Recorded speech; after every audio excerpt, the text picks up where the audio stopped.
जय हिंद दोस्तों। गौतम बुद्ध को कैसे मिली ज्ञान के बारे में जानेंगे चैनल पर। नए हैं तो एक प्यारा सा लाइक कर दे। राजा के यहां बुद्ध का जन्म हुआ। पिता ने ज्योतिषियों को बुलाकर भविष्य पूछा। उन्होंने कहा, या तो यह सम्राट होगा और या तो यह साधु होगा। एक तरह से देखा जाए तो सच्चा सम्राट भीतर से साधु ही होता है। जब ज्योतिषियों की भविष्यवाणी राजा ने सुनी तो वे घबरा गए कि मेरा बेटा साधु हो जाए, ऐसा ठीक नहीं होगा। राजा ने पूछा, कोई उपाय बताए, क्योंकि मैं चाहता हूं कि राजा का पुत्र राजा ही बने। ज्योतिषियों ने कहा कि इसका लालन पालन व पूरा जीवन बड़ी सावधानी में बिताना होगा। अर्थात आपका पुत्र सिद्धार्थ कभी किसी बूढ़े व्यक्ति को न देखे, कभी किसी बीमार व्यक्ति को न देखे और कभी किसी मरे हुए व्यक्ति को न देखे। जब तक ऐसा होगा तब तक वे राजा ही बने रहेंगे। अगर ऐसा नहीं हुआ तो वे साधु बन जाएंगे। राजा शुद्धोधन ने अपने पुत्र सिद्धार्थ के लिए बढ़िया से बढ़िया बड़े बड़े महल, अच्छे से अच्छा भोजन, दास दासियां और खाने पीने के सामान आदि वस्तुओं के ढेर लगा दिए। पिता ने पुत्र को सुख सुविधाओं में इतना उलझा दिया कि उसे बाहर का संसार याद ही नहीं आया। शुद्धोधन ने समझ लिया कि अब इतने सुखों के आगे साधु बनने का प्रश्न ही उपस्थित नहीं होता। वे निश्चित हो गए। राजा शुद्धोधन ने बिल्कुल पक्की व्यवस्था कर रखी थी कि उनका पुत्र सिद्धार्थ जीवन में कभी भी वृद्ध, बीमार और मृतक व्यक्ति को देख न सके, क्योंकि वे अपने पुत्र को खोना नहीं चाहते थे। सिद्धार्थ का जीवन ऐश्वर्य और सुख सुविधाओं में बीत रहा था। उनके जवान होने पर एक सुंदर कन्या यशोधरा से उनका विवाह हो गया। विवाह हो जाने पर शुद्धोधन की आधी चिंता मिट गई। अब तो शादी हो गई, अब कहां जाएगा?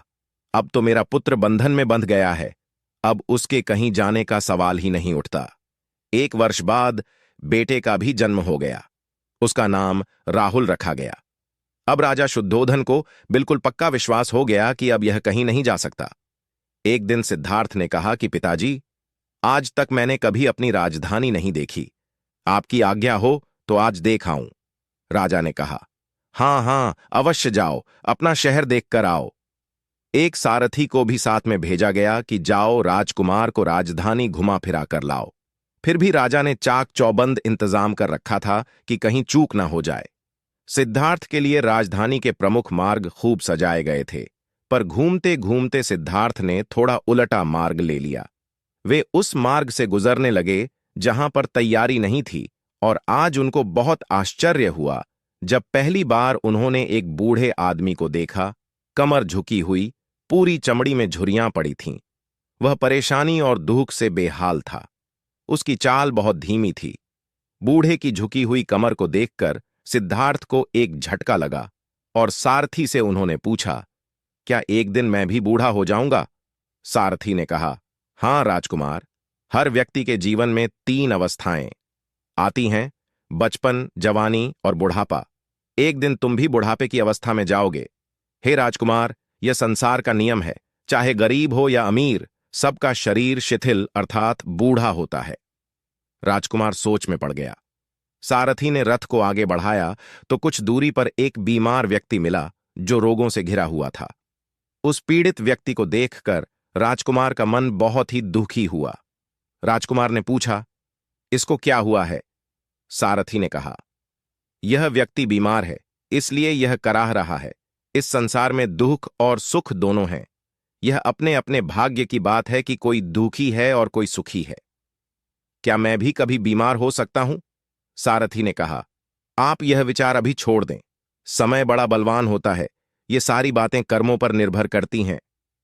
चाहे राजा हो या रंक, सुख दुख सब पर आते हैं। अगर शरीर में कोई रोग आना है तो वह आएगा।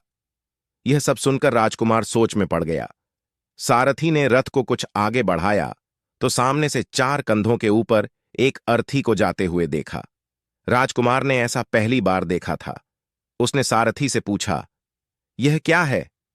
यह आदमी मर गया है, यह मुर्दा है। जो व्यक्ति मर जाता है उसको बांधकर श्मशान भूमि में ले जाते हैं, फिर वहां पर उसे जला दिया जाता है। राजकुमार ने कहा, क्या सबको मरना पड़ता है? हां, सबको मरना पड़ता है। यह मृत्यु लोक है। जो जन्म लेता है उसे कभी न कभी अवश्य ही मरना पड़ता है। तो इसका मतलब यह हुआ कि ठीक इसी तरह से एक दिन मुझे भी मरना होगा, मेरी देह भी मुर्दा होगी और मुझको भी चार कंधों पर उठाकर ले जाया जाएगा, मुझको भी ऐसे ही रस्सियों से बांधा जाएगा। मेरे भी आगे पीछे घर के सदस्य रोएंगे, तड़पेंगे और जिस संसार को मैंने इकट्ठा किया है वह सारा का सारा मुझसे छूट जाएगा। इसका मतलब यह हुआ कि क्या एक दिन मैं भी मर जाऊंगा? क्या एक दिन यशोधरा भी मर जाएगी? क्या एक दिन मेरा राहुल भी मर जाएगा? सारथी ने कहा, हां राजकुमार, एक दिन मैं भी मरूंगा, आप भी मरेंगे, यशोधरा भी मरेंगी और राहुल भी मरेगा, क्योंकि यह सब मरने के लिए ही पैदा होते हैं। उस रात सिद्धार्थ सो न सके, सोचने लगे कि क्या संसार में इतना दुख है, रोग है, बुढ़ापा है, और ऐसे में मैं खा पी कर कैसे जी सकता हूं? नहीं नहीं, ऐसा मुझसे नहीं हो सकता। मुझे खोजना होगा उस तत्व को जो दुख, पीड़ा और शोक से रहित हो, जो भय, भ्रम और भूल से परे हो, जो अनंत आनंद से भरा हो, जिसे पाकर फिर और कुछ पाने की इच्छा न हो। सिद्धार्थ वैराग्य के शिखर तक पहुंच चुके थे। बस उसी रात को उन्होंने घर छोड़ दिया।